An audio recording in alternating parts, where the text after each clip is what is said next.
This year's reporting season was like no other. It's painted a clear picture of what parts of the economy have been hardest hit by the virus, and there have been some big surprises. What's not clear is what lies ahead for investors. Rachel Papazzoni reports. Amid a global pandemic and a recession, this was always going to be a reporting season for the history books. And the winners and losers were varied, from Qantas's $2 billion loss to iron ore miner FMG's $6.5 billion profit.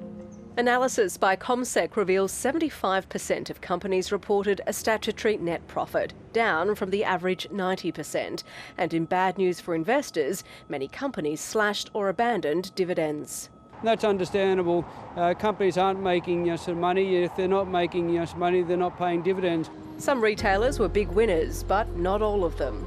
Scentre Group, which owns Westfield, reported a $3.6 billion loss. And it's locked some stores out in a bitter rent dispute that's likely to impact next year's results too. The online shopping boom doubled Afterpay's customers, but the buy now, pay later company is still to turn a profit. The appetite for gadgets saw JB Hi-Fi's profit jump, and shareholders of online retailer Kogan will take home an increased dividend. Anything that was doing online had a record high because the results have been very strong, and the same with tech. Wesfarmers posted an 11% jump in sales revenue thanks to the rush on home office gear like chairs, desks and printers, as well as DIY goods from Bunnings. But it wasn't enough to lift profit, which was down 69%. With most travel grounded, that sector had some of the worst results. Qantas warned of more pain to come as it posted a $2 billion loss. 5 days later, it sacked another 2,500 staff.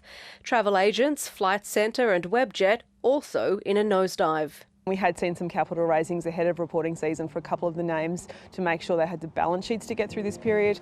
While the decline in property prices hasn't been as steep as originally forecast, interest in the property market has increased, which has led REA Group to a 7% profit jump.